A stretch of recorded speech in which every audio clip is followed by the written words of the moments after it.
most of you that are typing in this chat thing and most of you that are listening to me have never been involved in a transaction or a deal so far outside your comfort zone that it made you sick to your stomach, where you threw up. Before the meeting, you had to toss your cookies. Most of you that are on the chat thing and read my newsletters have never been in a deal that was literally life or death financially. Most of you. And I'm not saying you, but the closer you get to those extremes, the higher the probability that you're going to be successful. The higher the probability that you're going to do what it takes. There's a difference, and I've told my children this, and my business partners know this. When Dan Pena tells you, I'll do whatever it takes, that's a different order of magnitude than when your brother-in-law says, yeah, I'll get it done.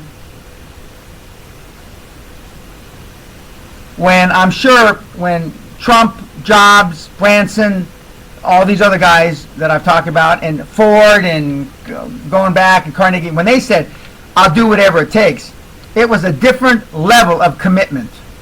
And the difference I see between my generation and the generations that have come after me are commitment. Their definition of commitment.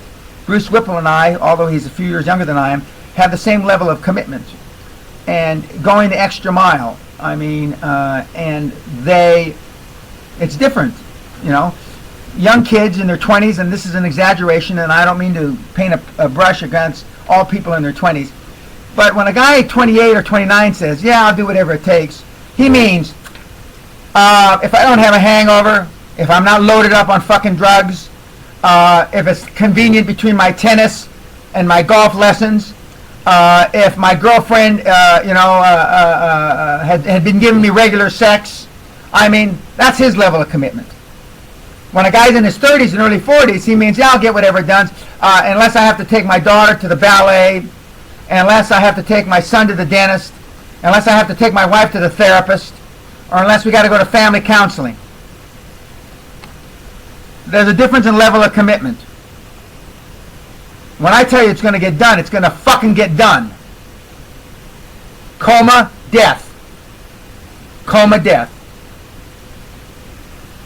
And you want to know the difference between the billionaires and the millionaires? Commitment. The guys that are super successful are super committed. And I'm privileged that I'm still committed. I'm not as committed as I was in my 40s, admittedly. I'm not. I don't, it's tough to work 20 hours a day for 60 days in a row now. But it's certainly not tough to work 20 hours a day for a week or 10 days. I'll do that.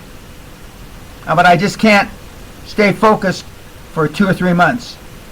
That's why my specialty is the red zone. When you get the ball to the 20-yard line and you want to kick it into the goddamn net, I'm the guy that you come to. I'll get it in the net by hook or by crook. I may have to bash your teeth in, cut your ear off, threaten you, but we'll get the ball in the net. Now just think about that. And all of a sudden everybody's dried up on their chatting. How many are willing to make that kind of commitment? How many want success, to be a high performance person that badly, to make that kind of commitment? I leave you with that question. God bless. We'll see you in a few weeks. Because